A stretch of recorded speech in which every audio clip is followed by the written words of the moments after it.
السلام عليكم ورحمة الله. وجه صاحب السمو الشيخ خليفة بن زايد آل نهيان رئيس الدولة يحفظه الله بنقل الملازم أول وزميله اللذين تعرضا لإطلاق نار مساء أمس الاثنين خلال أدائهما واجبهما في كمين للقبض على تجار مخدرات بمنطقة بنياس، حيث أمر سموه بتوفير طائرة خاصة لنقلهما إلى الخارج لمواصلة العلاج حتى سماح واستقرار حالتهما الصحية.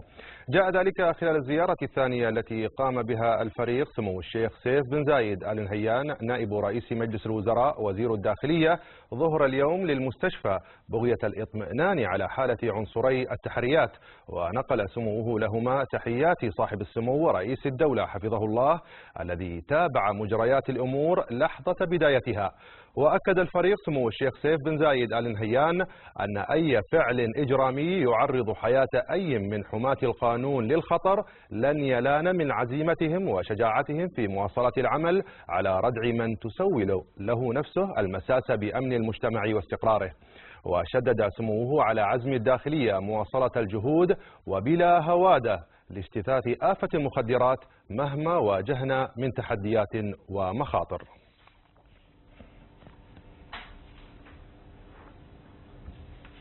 نعم، وكان لهذه الحادثة وقع مدوي في نفوس أبناء مجتمع الإمارات.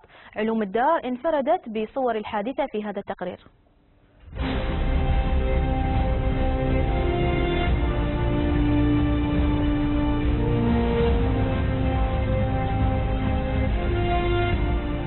هنا اخترقوا برصاصات الغدر صدور من حملوا على عاتقهم خدمة الشعب، جعلوا من ضمائرهم سلعة تسام بالسموم، وضعوا الوطن وسلامة أبنائه في ميزان بخس رجح كفة أطماعهم وجشع أموالهم. قصة سجلت فصولها برجال مكافحة المخدرات الذين تخفوا بصفة المشتري ليستدرجوا اثنين من باعة السموم، لكن الظروف شاءت بأن يكتشف أحدهم الأمر فأطلق رصاصاته على رجال الأمن وفر هاربا تاركا شريكه في قبضة العدالة. القصة هنا ليست كمثيلاتها في الأفلام السينمائية، يسترخي المجرم في جزيرة الأحلام يبعثر نقوده يمنة وشمالا، لكن أمن الإمارات برجاله الأوفياء رووا ببسالتهم قصة أخرى.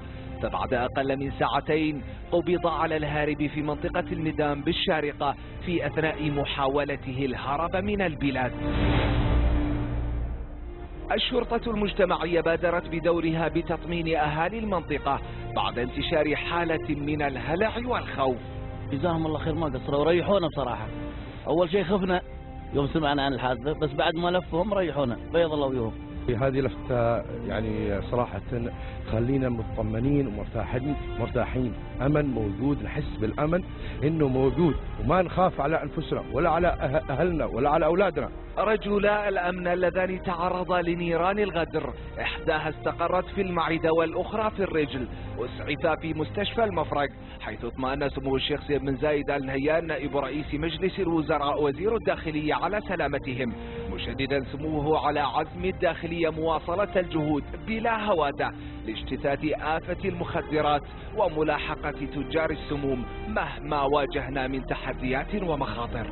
في هذه البقعة سجل رجال الإمارات بطولاتهم الملحمية، لم يكترثوا لإراقة دمائهم أو إزهاق أرواحهم، بل الحفاظ على سلامة وطن هي أسمى أولوياتهم. أحمد اليماحي، قناة أبو ظبي، منطقة بنياس، أبو ظبي.